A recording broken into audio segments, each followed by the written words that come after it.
السلام عليكم. وعليكم السلام. بسم الله الرحمن الرحيم والصلاة والسلام على سيدنا محمد وعلى آله وأصحابه أجمعين. So we continue the discussion of Surah As-Saff, and we have started the discussion last time on the experiences of major messengers in the project of prophecy who preceded Muhammad sallallahu alaihi wasallam, or their experiences were basically very close to him. And verses number 5, 6, 7, okay, these three verses Quran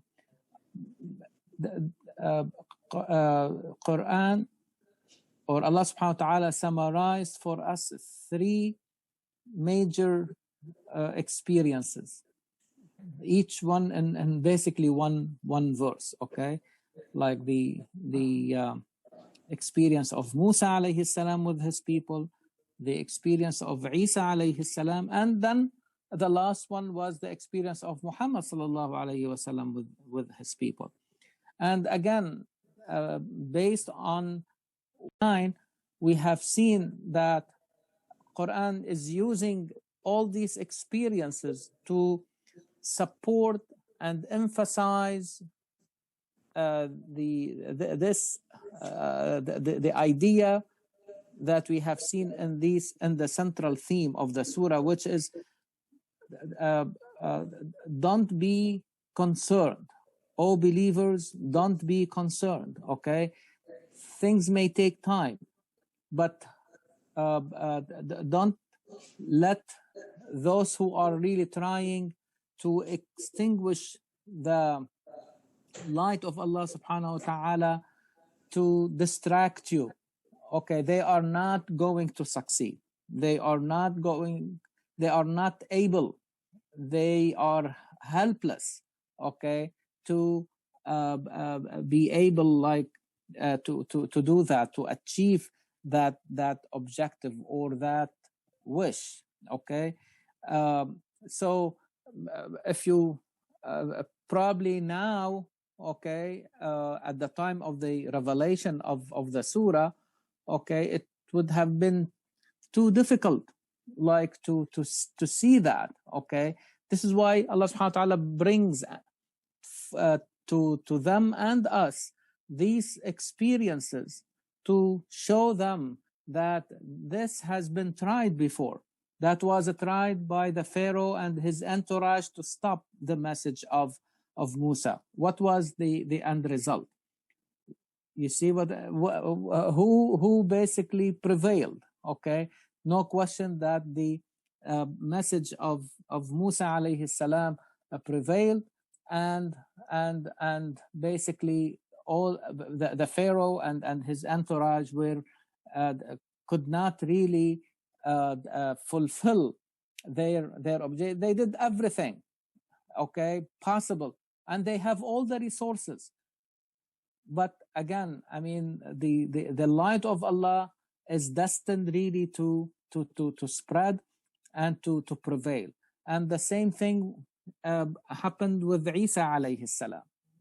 What do you need more than their attempt to kill him by putting him on the cross? I mean, this is what was really their objective, okay, to kill him and to kill with him the whole message. Okay, they failed, but even after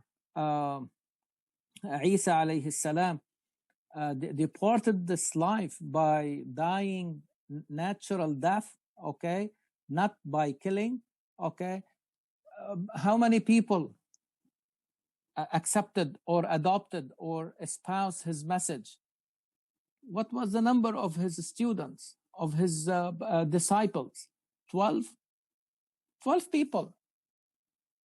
But again, you cannot really measure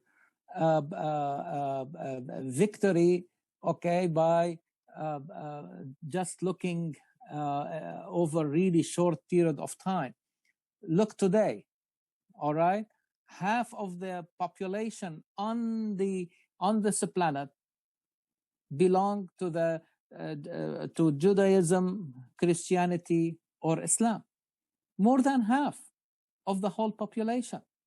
So no question that the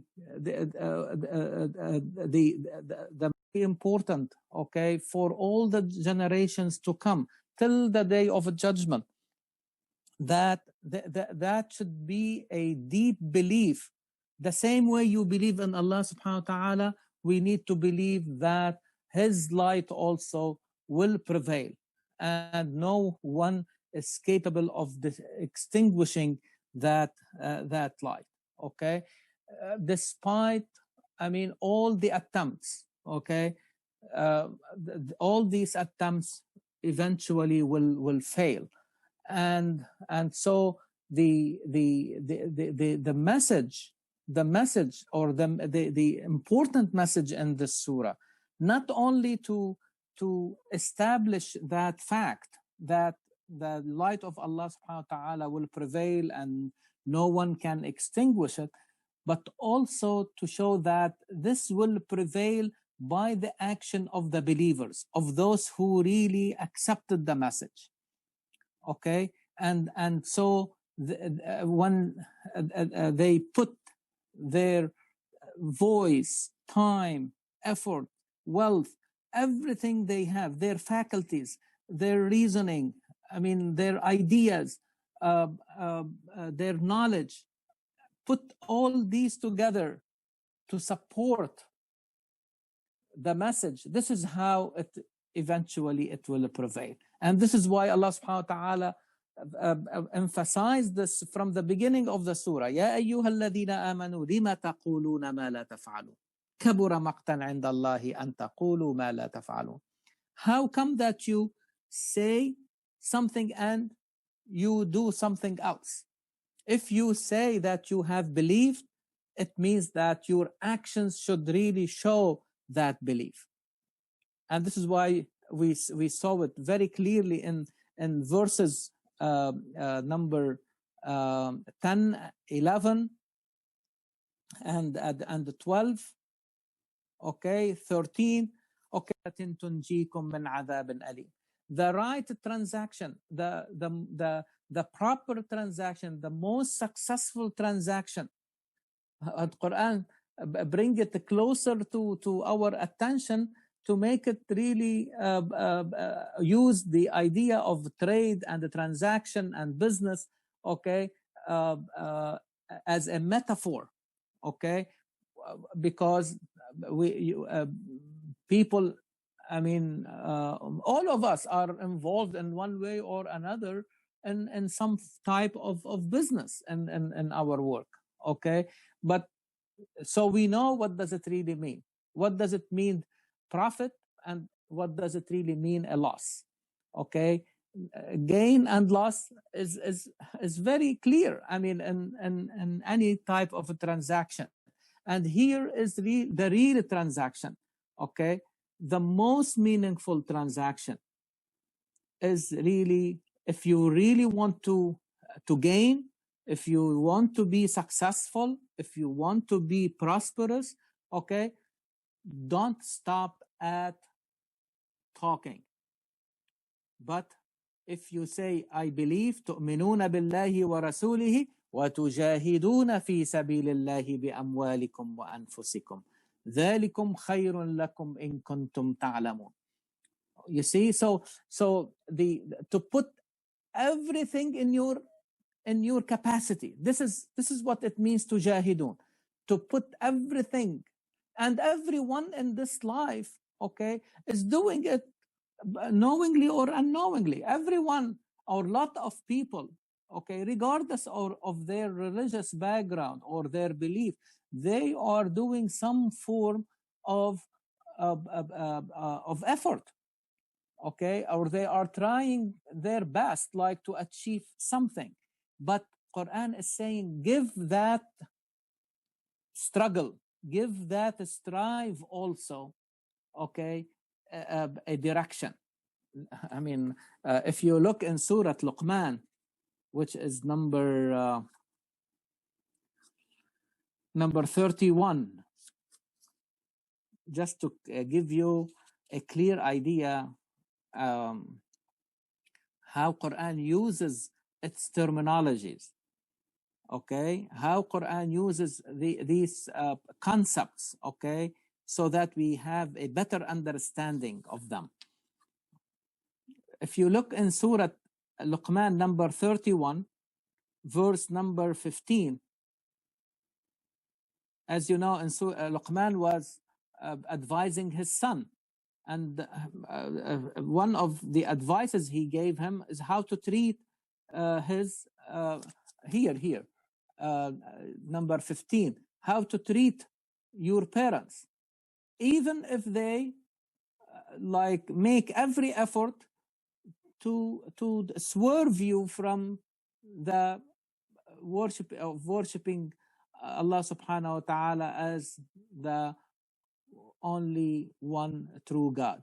وَإِن جَاهَدَاكَ, the same verb, جَاهَدَ, جَاهَدَاكَ, they put every effort to make you a mushrik.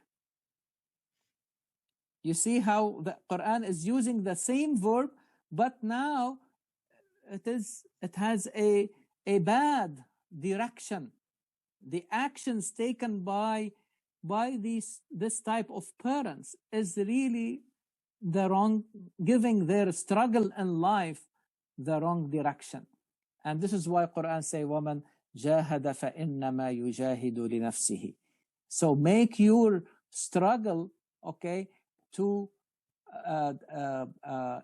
realize the beautiful names of Allah. And this is what it means, fi sabilillah. Fi sabilillah doesn't mean that I have to kill myself. No. Fi sabilillah, it means how to realize the beautiful names of Allah. You struggle to establish justice, because Allah subhanahu wa ta'ala is the all justice. He is the justice, al-adl. You struggle to be merciful and forgiving to others, because Allah subhanahu wa ta'ala is al-Ghafur ar-Rahim. You see, this is how you know that your actions, your efforts are taking the right direction. If they really realizing through them the beautiful names of Allah in yourself and in your life, then you know that you are on the right track. And so this is really what, again, to support what you are doing, okay, or what you are saying, what you are claiming, by actions that are given the direction of Allah subhanahu wa ta'ala. That you keep Allah subhanahu wa ta'ala, or you keep your gaze all the time on Allah. Don't let it swerve to look for after something else as a qibla, as a goal, okay? But keep Allah subhanahu wa ta'ala your ultimate qibla, okay? Aslama wajhahu lillah. This is, and we will get into that when we talk about the experience of Muhammad sallallahu alayhi wa sallam. So, however you talk about the experience of Musa, try to stop the message, to obstruct the mission of these messengers, prophets and messengers. But all these attempts failed, okay? And eventually the message of Allah subhanahu wa ta'ala prevailed, okay? And it's very interesting, as we were discussing last week, is that when Allah subhanahu wa ta'ala told us briefly about the experience of Isa alayhi salam in this surah, as if Isa alayhi salam summarized really the whole project of a prophecy. Because one will ask why we have all these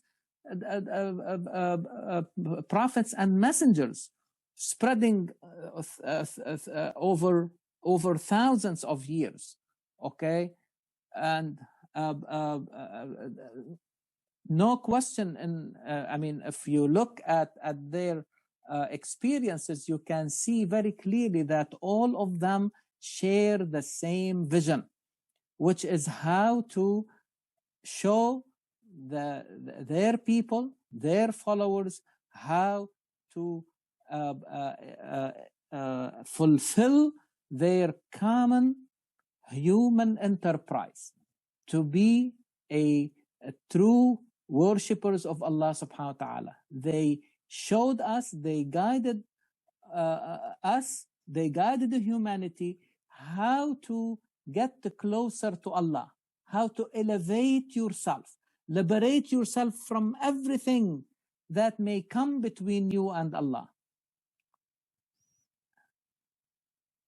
Where and this is best done by realizing His beautiful names, and this is why by that Quran was very courageous to say that from Adam to Muhammad all are Muslims, because this is really the message of Islam. This is the meaning of Islam. Aslama wajhahu lillah.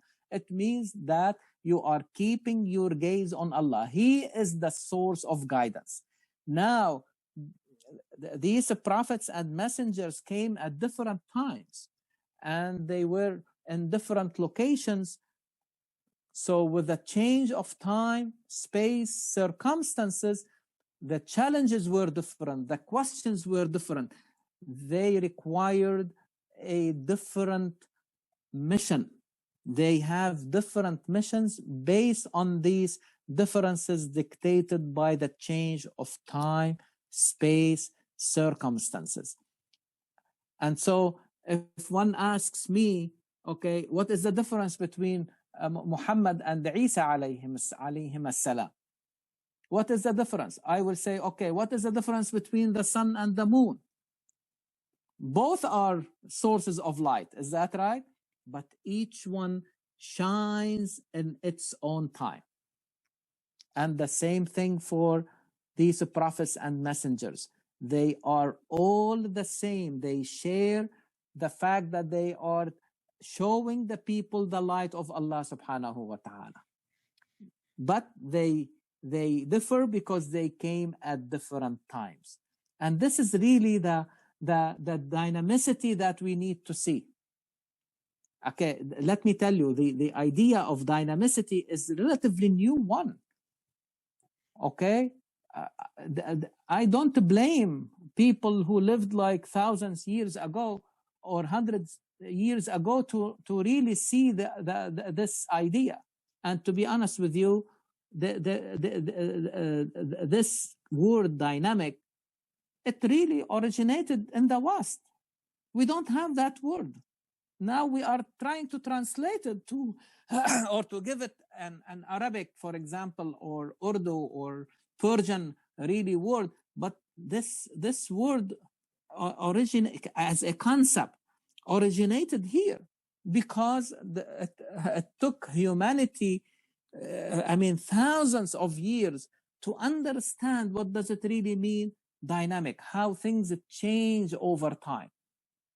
And it is very hard sometimes to see that during your lifespan.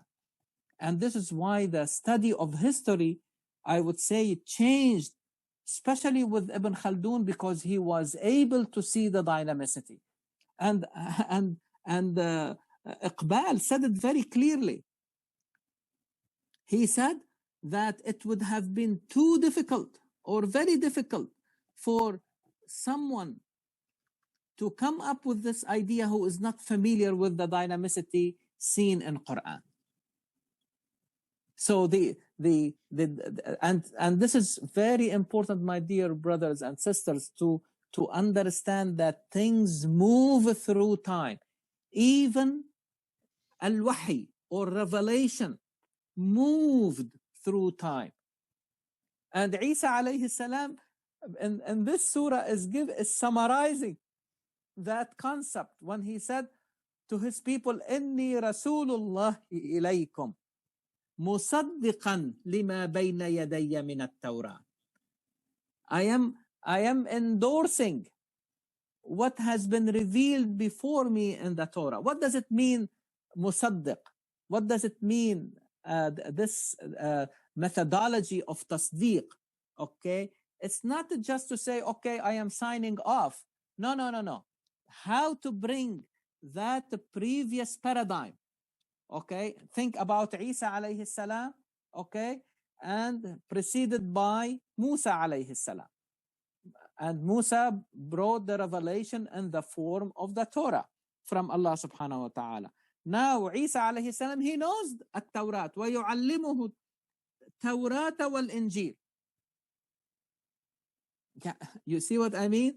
Isa alayhi salam, Allah subhanahu wa ta'ala taught him about the Torah. He is not someone who doesn't know the Torah. And he believes in it. But he is in a different time. So there are things that remain relevant and the things that are not relevant anymore because of the change of time, they basically have been,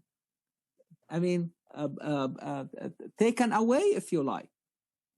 So the Isa alayhi salam is bringing the message of Allah subhanahu wa ta'ala to a higher level of understanding, bringing the previous paradigm into the new paradigm and contain it, put it in the frame of the new paradigm. You cannot, he did not put everything.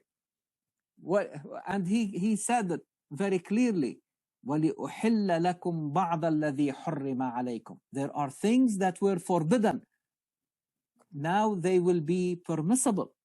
How come? Because it was forbidden because of the circumstances at the time. Now we are living in a new era, and there should be new changes. And now you have to understand at-Tawrat in view of a new book, which is Al-Injil, the Gospel. You see, the old paradigm is not crushed. No. It was brought, okay, in a new way and adjusted. This is tasdeeq, adjusted, okay, to fit into the new paradigm. Let me give you an example from physics that we have used before, but I think now you will be able to appreciate it really more. Let us take Newton. Okay, as a physicist, he wanted to understand, okay, this universe, how it is working. And then came Einstein. Okay, and Einstein wants to understand this universe. Definitely he the best one who knew about Newton is Einstein. In fact, he understands Newtonian physics more than Newton himself because he had a new data. You see, he did not say what Newton said is wrong, but he brought Newtonian physics and put it in the new paradigm, and it became a special case in the new paradigm of Einstein. But Einstein took physics to a higher level. Newtonian physics does not really account for what is happening in subatomic realm. And this is why it was not enough to understand the universe. Subatomic, above, supraatomic, it works, no problem. In fact, till today, if you want to send a satellite to the outer space, you don't need more than Newtonian physics. If you go to have your car fixed, they don't need to use Einstein physics. They can still use a Newtonian physics to do it. So it still works. But now in the new paradigm of Einstein and whoever came after him, now Newtonian physics has been contained in the new paradigm. But the new paradigm is much higher than the Newtonian paradigm. You get it? And so when Muhammad ﷺ came, he adjusted what was revealed to Musa and to Isa and everything, all the revelation before, and put it again in the new paradigm, in the frame of the new paradigm. And so and at the same time brought the whole revelation into a higher level. This is what Quran refers to as muhaymin, tasdeeq and haymana. Again, let us go to Surah number 5, verse number 48. Just to show you what I mean, how that methodology, okay, continues, and that will give you an understanding why Isa alayhi salam have revealed to you, O Muhammad, the book by the truth, musaddiqan. You see, underline please the word musaddiqan. وأنزلنا إليك الكتاب بالحق مصدقا. Yes, this word. You see, musaddiqan, adjustment. What does it mean, adjustment? To take away the things that are not anymore relevant to the new era, accept what is still relevant, and put it in the frame of the new paradigm. Okay, musaddiqan lima, and this is why you always sometimes you inna hadha la fi as-suhuf al-ula suhuf Ibrahim wa Musa. Quran accepted things that appeared in the tablets of Musa and the tablets of Ibrahim alayhim as-salam, because they are still relevant, adjusted to fit into the new frame. But also musaddiqan lima bayna yadayhi min al-kitab, what has been revealed before him, wa muhayminan, underline muhayminan. So this is the methodology of tasdeeq and haymana. Muhayminan is to bring it, it's like overarching, to bring it to a higher level of understanding. It will contain what has been adjusted from the previous revelations. This is very important, my dear brothers and sisters, and you can see how Isa alayhi salam in few words summarized it. مصدقا لما بين يدي من التوراة ومبشرا برسول يأتي من بعد اسمه أحمد. Now, what are really the applications? We have seen, let us take for example the stories of the prophets that you see in Quran, but also you can see in the Gospel, and you can see them also in the Old Testament. Okay, Quran does not bring them as they are and put them in Quran. No, first of all, will adjust them in a way, or reproduce these stories in a way to fit the frame of the new revelation in this new era. And the way Quran does it, as if Quran becomes a sieve. You know the sieve, so you allow only the things that you want, and the things that you don't want, they will go away. And this is how Quran filtered, if you like, the things that remain relevant, okay, and the stories, okay, and the events are brought in a way so that the people in the new era, okay, will be able to benefit from these experiences, and so on and so forth. But I think this is this concept clear? And please, if you have any questions, please ask. So, Dr. Walid. Yes. The time we are talking about changing time, is that referred to human advancement? Yes. In other words, for every era, okay, in fact, for every generation, there will be a new structure of knowledge, a new understanding things. I always have to take the new structure of knowledge, okay? I have to understand things, okay, while considering where we have reached in our understanding. Okay, let me give you an example from medicine, okay? In medicine, at one time, or for a long time, we thought that ulcer disease, okay, is really caused by like eating spicy food and these things, and definitely that increase in the acid and the stomach. You see, this is how we thought about it until not long time ago. Okay, somebody came and said, no, this is it's an infectious disease. This is really organisms. The Helicobacter bacteria is really responsible, okay, at least for the majority of cases of ulcer disease. So this is a new paradigm.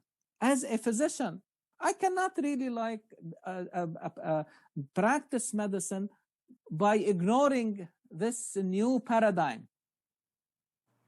Okay, I have to practice within this new structure of knowledge. Okay, this new paradigm, this new way of understanding a disease like that. So the same way, okay, now we have I mean the revelation in its final form. But it doesn't mean that to have to be static. But now, within Quran itself, we need to continue moving and to understand, okay, what is been revealed in view of where we have reached in our knowledge, not where others have reached.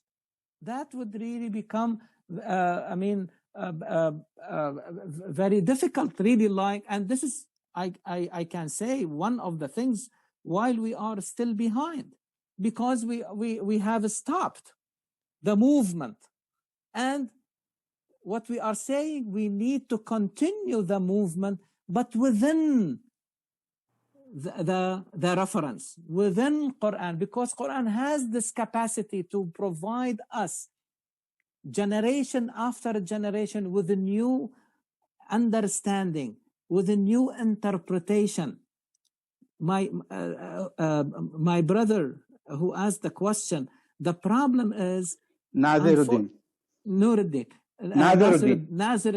The problem is today we are still trying to interpret Quran. I am saying, like so many people are saying today, we need to ask Quran to interpret us. When you interpret Quran, it becomes very static, and then you are asking everybody to follow the same thing over time, while time is changing and circumstances are changing. What we are saying, we need Quran to ask Quran to interpret your condition, and not the other way. And this is where, I mean, we see the anomaly, the anomalies, okay, in any paradigm, okay, should be the driving force to make the shift into another paradigm. So, Dr. Walid, then the previous books did not have this kind of capacity, dynamic capacity to adopt to provide message to in all time. Just the Quran has that kind of capacity. Exactly, because it moved to the last stage until it was perfected. Now it's like the universe. The universe was not complete from the day Allah subhanahu wa ta'ala created it. He told us He created them in في ستة أيام. Even the universe took time, and now we understand these أيام as stages that took billions of years. Billions. I mean, what is the age of the universe? 13.8 billion years. The age of the earth is 4.8, 4.7 billion years. Can you imagine? You see, so the universe did not reach its completion right away. It took time. And that important for us to see the dynamicity. And the same thing, the revelation moved the same way. Now, once the universe was completed, now, now you can use it as the reference, and you can interpret everything accordingly. You can ask the universe now the question, and if your question is right, it will give you an answer. And the same thing for the revelation. Now it has moved and contained what is relevant from the previous revelations and becoming included and encompassed in the new revelation. Now, having said that, okay, still, if somebody wants to follow Newton and not follow Einstein, that's fine. And the same thing, if somebody wants to stop at the message of Musa, or somebody wants to stop at the message of Isa, let them. That's fine. And this is why Quran said, well,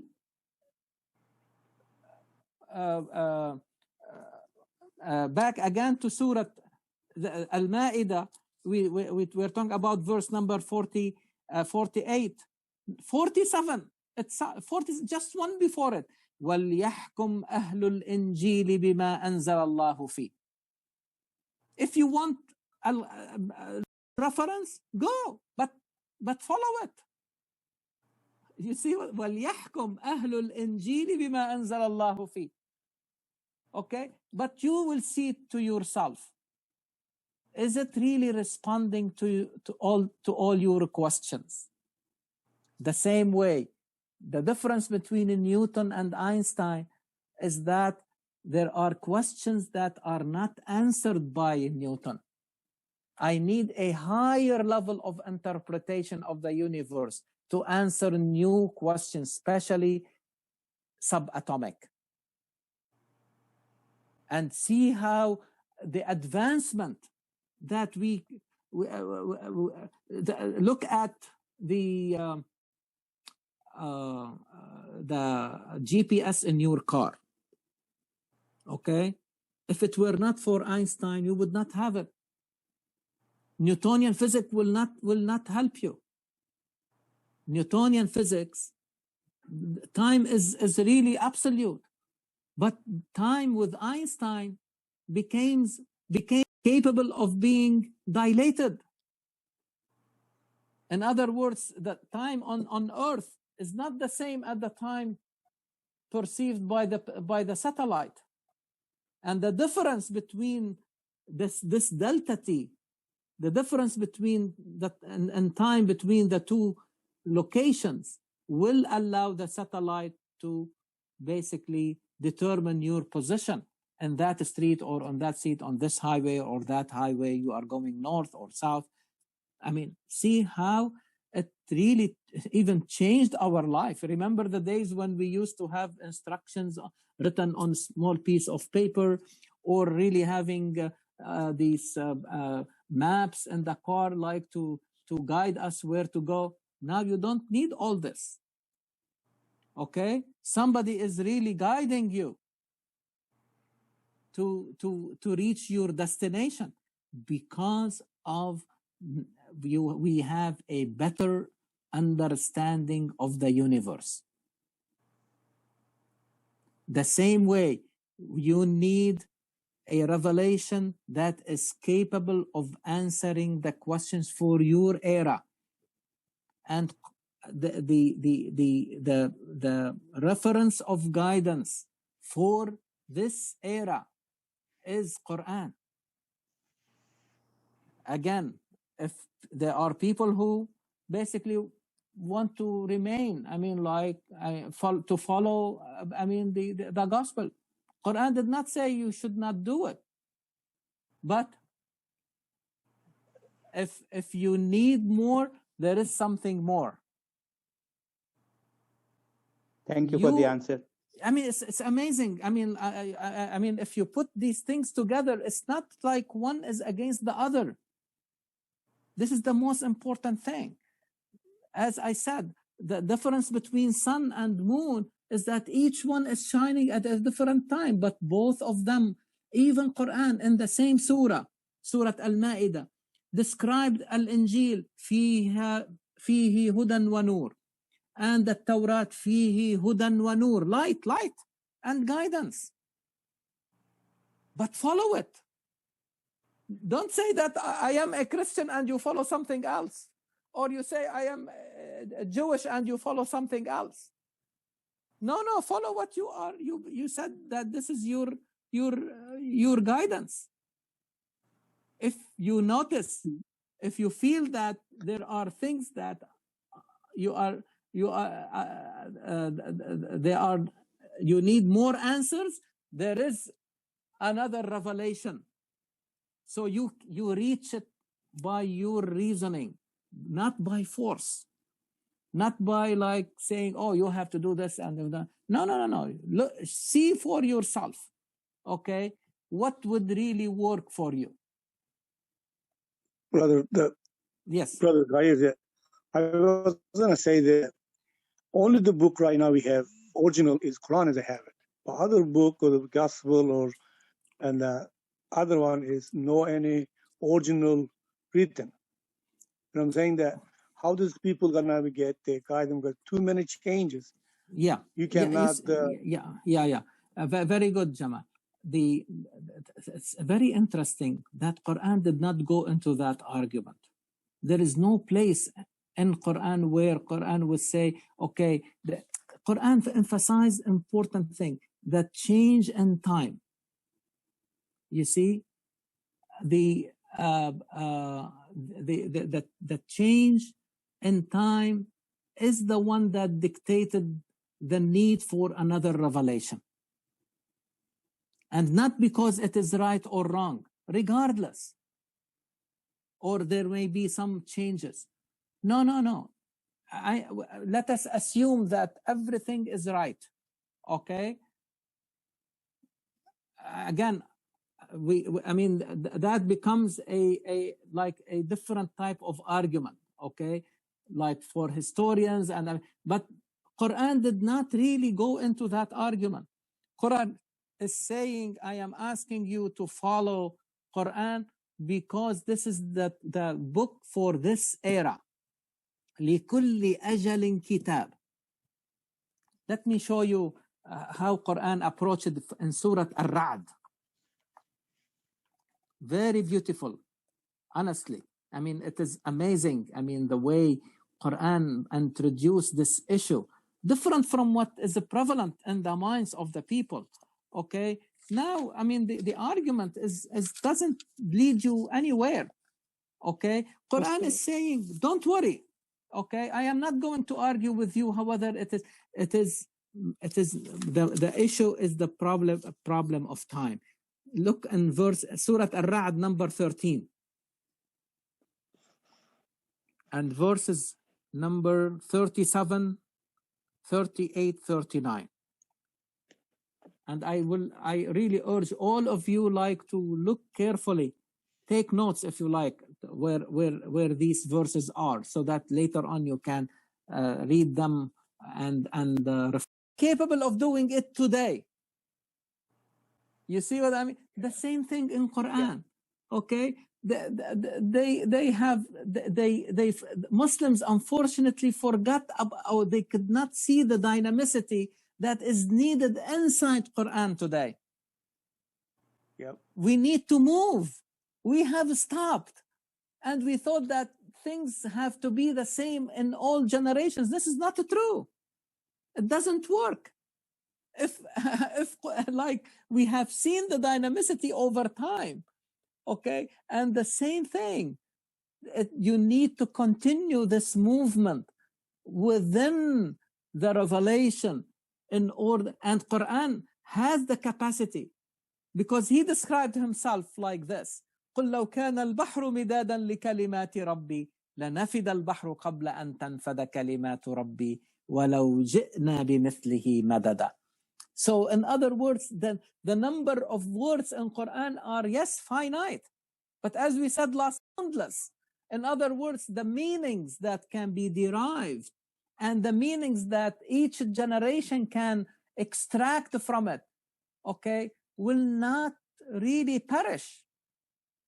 Quran will continue to provide the guidance for every generation, but every generation has to do its job, has to do its homework. It has to understand the structure of knowledge they live in. They need to understand the reality they live in, and then ask Quran, okay, how I can help me to interpret the new reality. Help me to understand the new reality. Help me in finding answers for the new reality. We are not doing it today. We are saying, oh, they have applied it this way long time ago, and let us do it the same way. It doesn't work. It doesn't work. This is why we are failing. Unfortunately, this is why we are failing. Again, let me tell you, the problem today is people thinking we are failing because we are not following. No, we have to ask ourselves, how should we follow? Quran, unfortunately, has been papered over. Everyone say, oh, Quran is the best book, but when it comes to reality, we are not using it as a source of guidance. We are using other sources to give us answers, and all these answers may not be relevant to our time. I'm not saying that I have to ignore what have been said before. No, it's very important to see the movement of the society, of the ummah over time. But I should always expose all this inheritance to test and see what is still relevant for today, accepted, and what needs to be changed under the guidance of the revelation to be changed. And inshallah, this will occupy a lot of our discussions really in the future. But I think this concept, we need to talk more about it and to see if it will really help us to make a change going forward.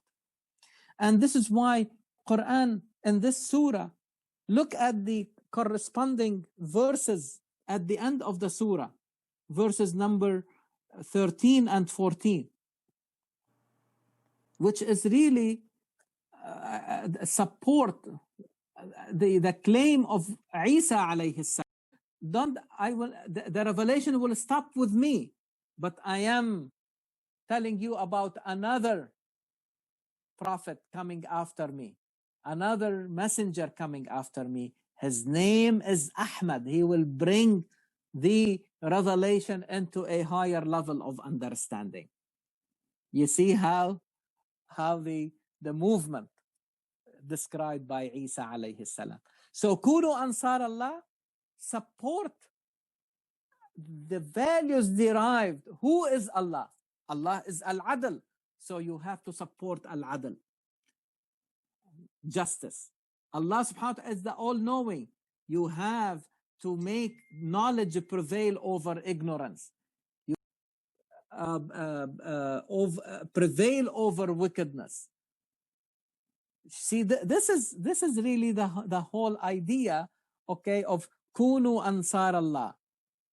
So Allah subhanahu wa ta'ala is telling the Prophet to tell the believers to be like the disciples of Isa alayhi salam.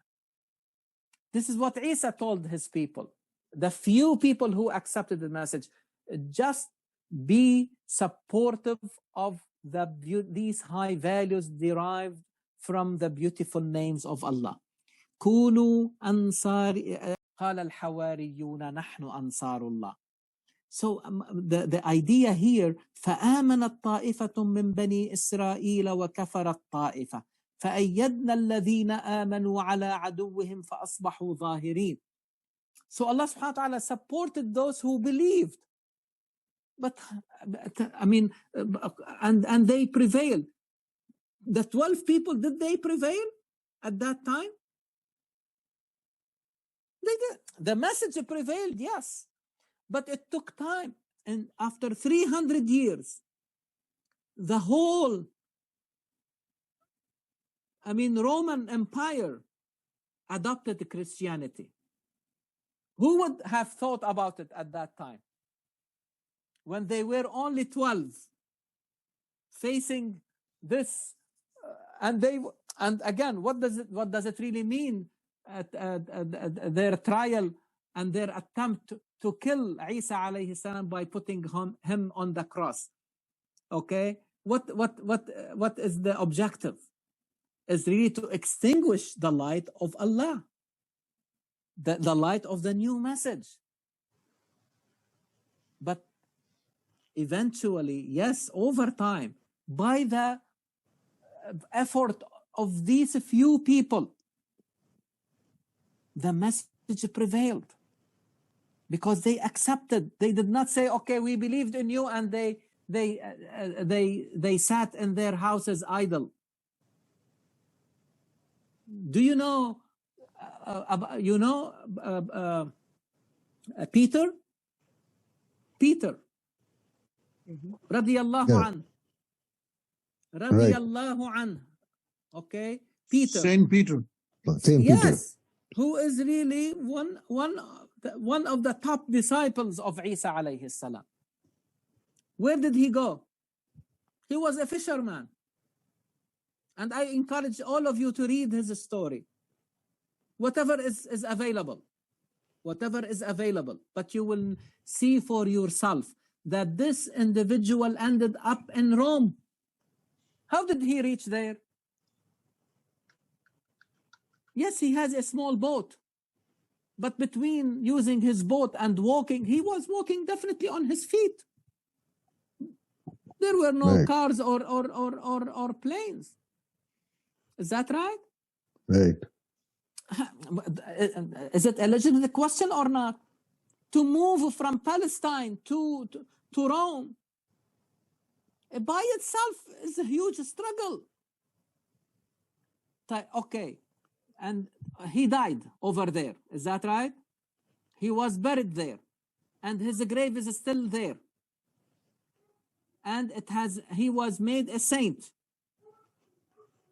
What language he was talking to them?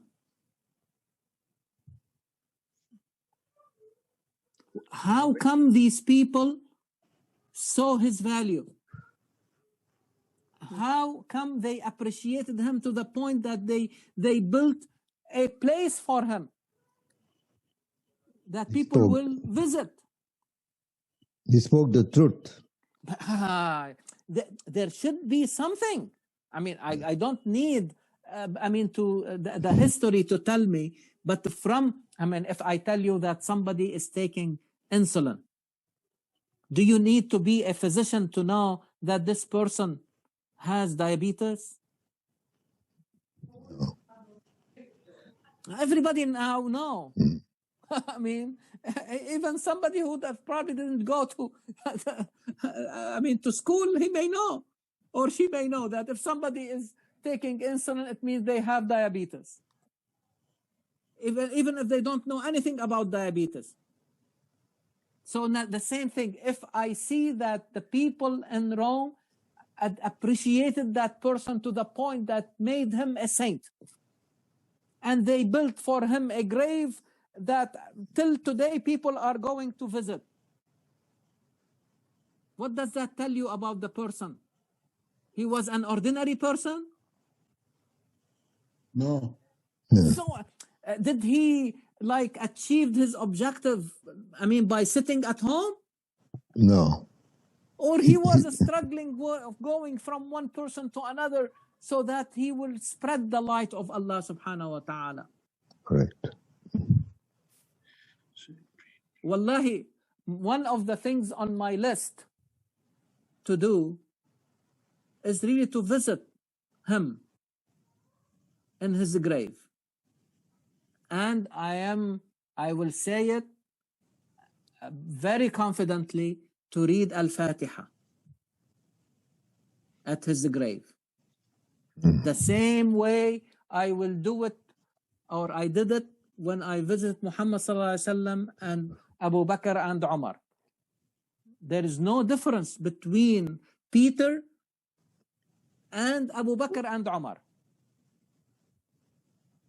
In value, they are the same.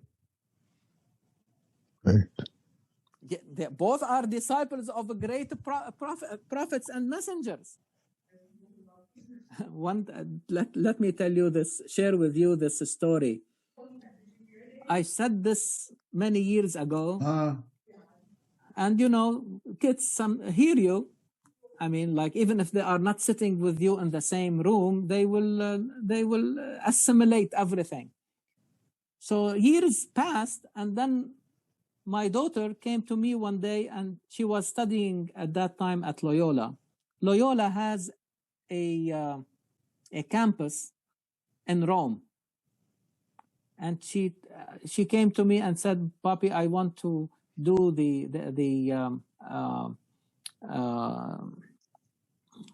summer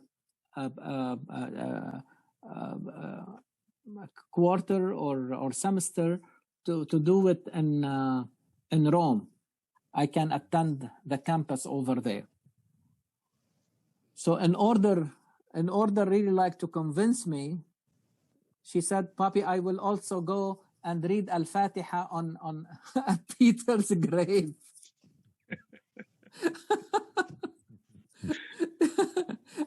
For me, I mean, like, for her and for me. And in fact, she did it. And she sent me a picture. MashaAllah. So the idea is, I mean, like, it's I'm sharing this with you because it's really funny. But the idea, okay, this is how we need to understand these important figures, these important personalities. What I mean, as the surah starts the same way, Ya ayyuhalladhina amanu lima taquluna ma la taf'alun. These people, the disciples of Isa, despite of their few number, but they said, "We believed in you. آمنا بالله واشهد بأننا مسلمون." Okay? كونوا أنصار الله كما قال عيسى بن مريم للحواريين من أنصاري إلى الله قال الحواريون نحن أنصار الله. They did not say نحن أنصار الله and sat at home. But their actions, and I'm giving you only one example of Peter, okay, how he translated his claim to be a believer of Isa to carry the message and supported wholeheartedly. And that's what makes them prevail. Not at that time, but over the years. How many Christians are there now on this planet? How many? At least 2 billion. 2 billion, yeah. It's not enough, okay, as a measure of success, as a measure of prevailing. And that is that فَأَيَّدْنَا الَّذِينَ آمَنُوا عَلَى عَدُوِّهِمْ فَأَصْبَحُوا ظَاهِرِينَ. Yes, Allah subhanahu wa ta'ala supported them, but Allah subhanahu wa ta'ala will not support somebody who is idle, who is not doing anything. You see what? تُجَاهِدُونَ فِي سَبِيلِ اللَّهِ بِأَمْوَالِكُمْ وَأَنفُسِكُمْ. Again and again, you need to put your voice, effort, time, wealth, physical abilities, intellectual abilities, reasoning, knowledge. You have to put all this, your feelings, your imagination, you have to put all these, okay, to support the new message if you really believe in it. The same way the disciples of Isa supported his message, and they prevented those who want to extinguish the light of Allah subhanahu wa ta'ala. They were the counter argument, if you like, for those who did everything to extinguish the light of Allah subhanahu wa ta'ala. And the same thing in verse number 7. وَمَنْ أَظْلَمُ مِمَّنْ, if this is the experience of Muhammad sallallahu alayhi wa sallam now. وَمَنْ أَظْلَمُ مِمَّنْ افْتَرَى عَلَى اللَّهِ الْكَذِبَ وَهُوَ يُدْعَى إِلَى الْإِسْلَامِ. How come? I mean, who would be or could be more unfair than one who basically invents a lie as he or she is being called to Islam? To Islam in the meaning from the verb أَسْلَمَ وَجْهَهُ لِلَّهِ. When we say Islam, we have to go to how Quran presented. The verb, the action, okay? The origin of Islam is the word aslama. Aslama wajhahu lillah, which means that they focus their gaze only on Allah. Because the moment they swerve, they will go astray.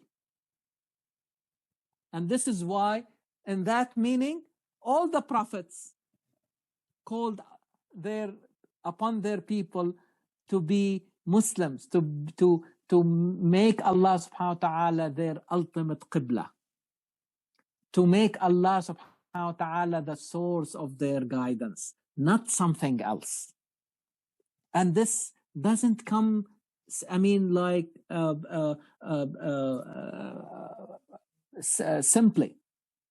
No. It requires lot of struggle, lot of strive to basically control our own desires, to control our lust, to control our own ego, because any of these can come between us and Allah. Our own interest, we need to control them. Otherwise, okay, we may fall into that problem. Wallahu la yahdi al-qawm al-zalimin.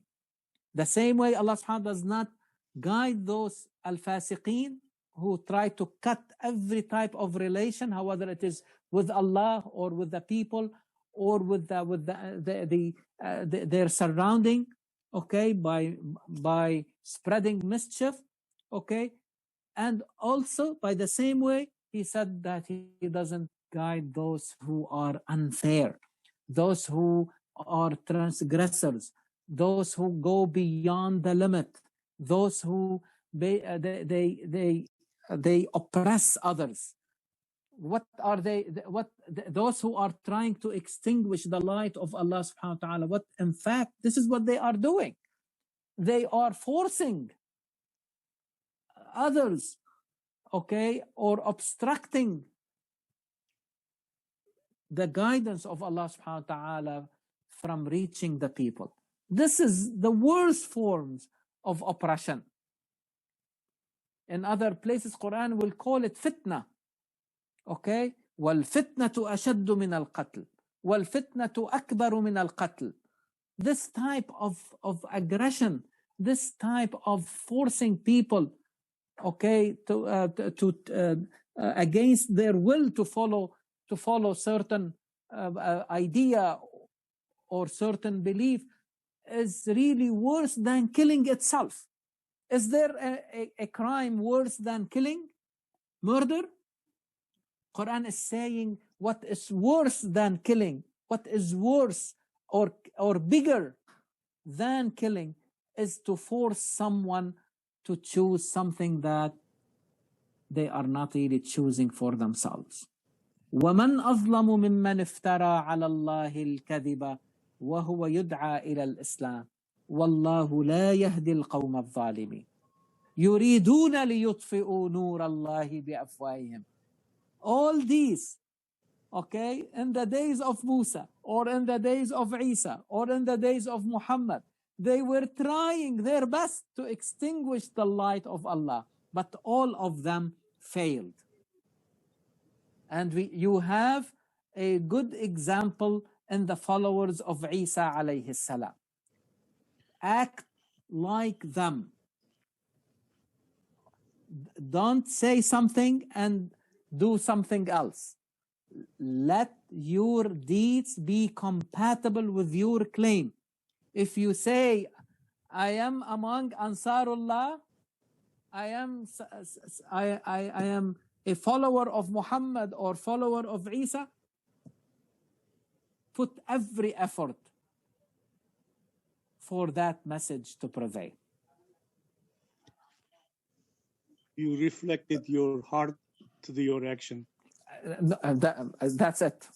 That's it. I think this is, but you can see the structure of the surah, the way that its coherence, the way it presented the information. It's amazing. And at the same time, from the beginning, it's telling the believers to be in harmony with everything in this universe. Have you seen the sun disobeying Allah subhanahu wa ta'ala, or the moon, or the day, or the night, or anything on this earth or in the heavens? All of them are glorifying Allah subhanahu wa ta'ala. All of them are having their gaze on Allah subhanahu wa ta'ala. What does He want from them? And they are doing it. And all of them are doing سبح لله ما في السماوات وما في الأرض وهو العزيز الحكيم. So what do you want to be? You want to be different from these creatures, or you want to be in harmony with them? My dear brothers and sisters, I will finish with this. This universe, this Quran, and the human being, okay, need to be, they need to be like compatible with each other. In fact, there was a recent article, I think it appeared in the journal Science. It's really showing that the structure in the universe, I mean the relations that are spreading all over, okay, the heavens, okay, they have a structure not different from the structure of our brain. The way these tracks and how the way they form webs, it is very detailed article, and using the most really recent techniques, okay, in medicine and in astronomy, and they were able to show, and I have no doubt in my mind that the structure of Quran has the same thing. And I am hoping within few years, and I am saying it with a lot of confidence, because I start to see the beginning of that. And inshallah, in the coming months and years, you will see for yourself, okay? The more we understand Quran and dig deeper into its structure, we will find, at least this is really the hypothesis, that the structure is like the same as you see in the universe and the same way you see in the brain of the human being. And I will stop there, and inshallah, after the holidays. So like 3 weeks from today, we will reconvene, and inshallah the next surah will be Surah Al-Hashr. I am changing little bit the order, and the reason because this will be the 4th surah in this para that starts with سبح لله ما في السماوات وما في الأرض. Like we have seen 2 other verse surahs, يسبح لله, and this is سبح لله, and there is Surah Al-Hashr, which will also start with that. So Surah Al-Hashr will be the next surah بإذن الله. بإذن الله.